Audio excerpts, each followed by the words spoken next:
In this episode, we meet up with family in Death Valley National Park after dealing with G2 issues in Bakersfield.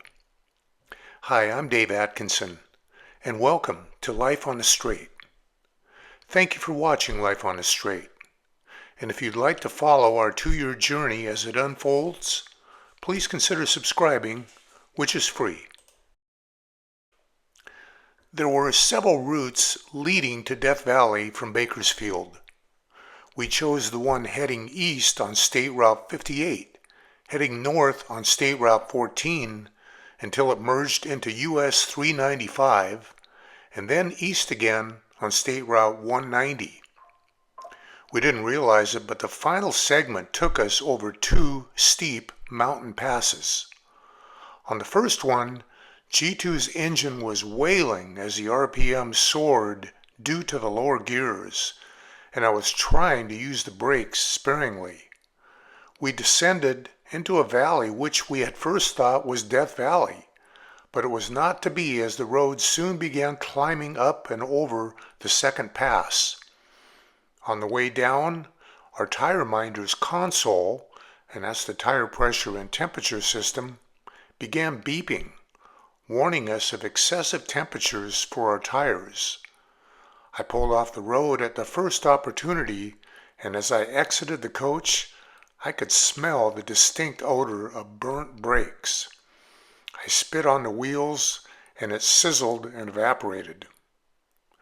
We sat there for probably an hour waiting for the brakes, wheels, and tires to cool off, hoping that we hadn't damaged the brake pads or warped the discs. When we figured out that it was safe to try again, we disconnected the toad and I instructed Amy to drive ahead of me. I would be creeping down the remainder of the downslope as slowly as I could go in first gear with minimal brake usage. Once I safely made it to the valley floor, she fell in behind me as I made our way to Sunset Campground. It was getting dark by the time we pulled into a campsite next to where my brother Steve and his wife Ann had parked their motorhome. My brother and his wife had been to Death Valley a few times, but this was our first visit. Sunset Campground is what is known as dry camping. No hookups of any kind. It was mostly a large flat surface of gravel with paved aisles, concrete curbs, and campsite markers. Wherever you decided to park, you'd make note of it and then put the camping fee into a provided envelope along with a campsite number and drop it into a kiosk. They offered a bathroom, a dump station, and water fill, but we may have only used the dump station when we left. Our viewers were few and far between during our stay.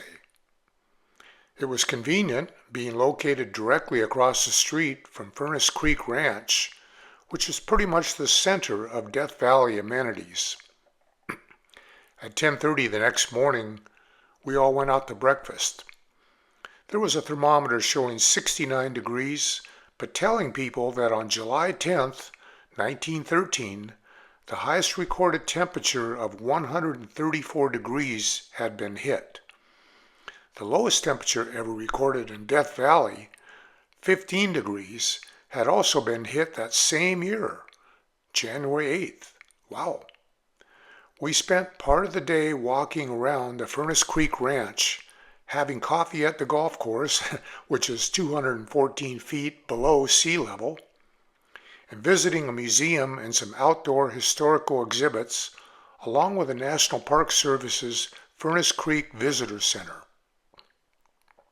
Later that afternoon, we visited Scotty's castle.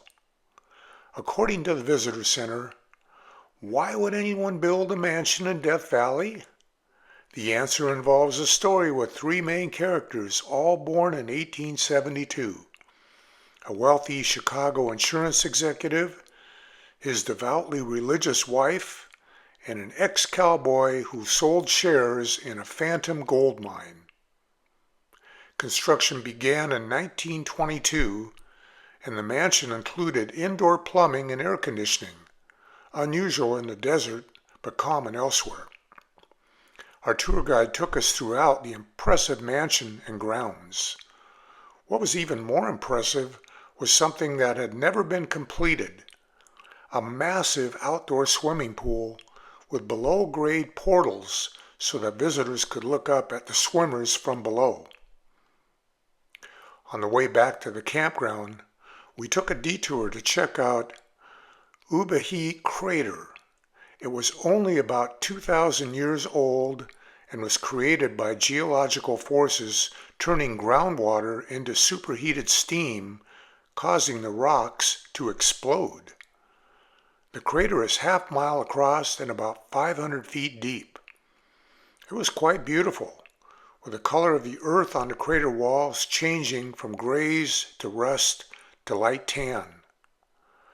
The next day, which would be January 23rd, we drove over to the inn at Death Valley for a tour and lunch.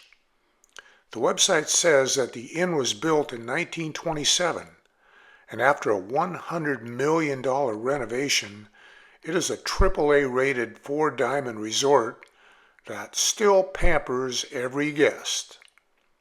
In its heyday, it used to be the exclusive desert escape for the likes of Marlon Brando, Clark Gable, and Carole Lombard. The swimming pool was interesting. The water comes into the pool from a natural spring, which is always 87 degrees, and then the overflow is piped over to irrigate the Death Valley golf course. That afternoon, we drove south to Badwater Basin, 282 feet below sea level. There were walkways leading up to a pool which we figured was truly bad water, and then another walkway that deposited you into the salt-like desert floor.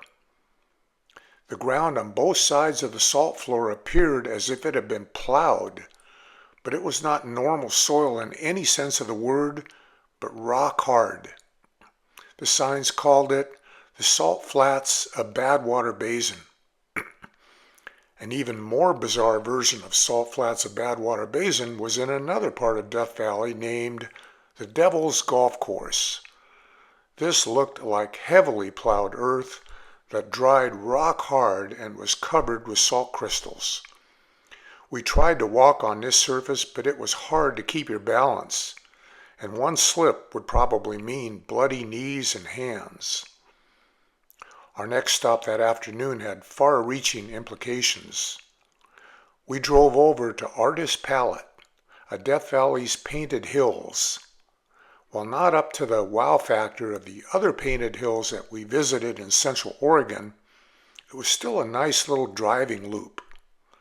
There was also a parking spot where a footpath led back into a beautiful steep canyon.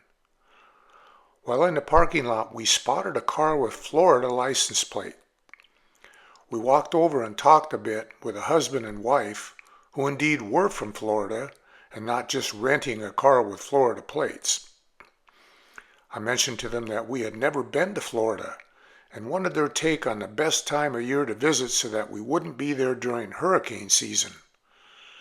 Arrive after spring break and leave before summer break was their advice.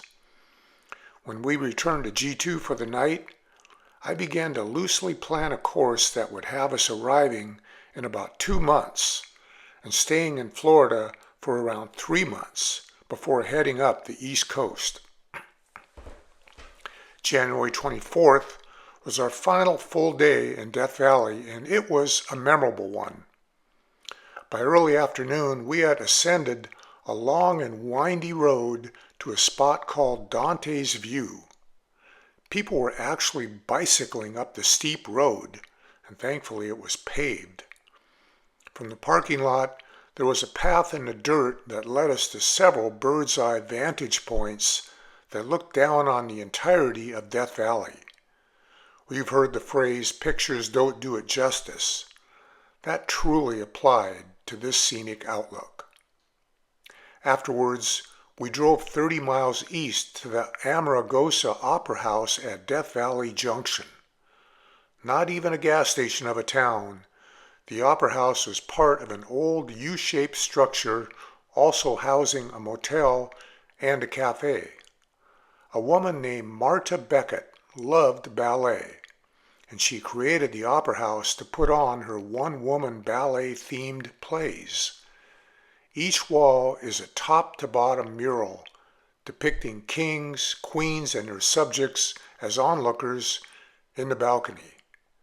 The auditorium looked like it could seat about 120 people. Not only did Marta paint the murals, but she designed and crafted all the stage props and curtains. It was an amazing tribute to the power of the individual who was thoroughly driven in her life by her passion.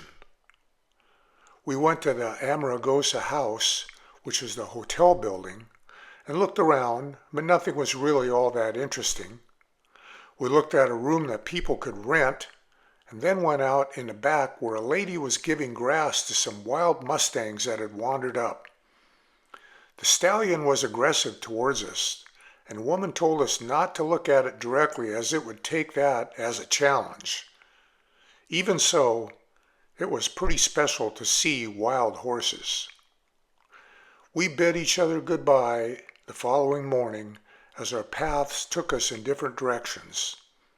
Steve and Ann were heading to Mesa, Arizona for a few months, while we were heading south to Yuma to stay with my sister Nancy and her husband Michael.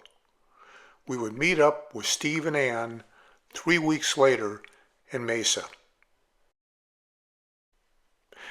Next time, our travels take us further south to Yuma, Arizona, where we reunite with other family members. This also marks our one and only time traveling into Mexico.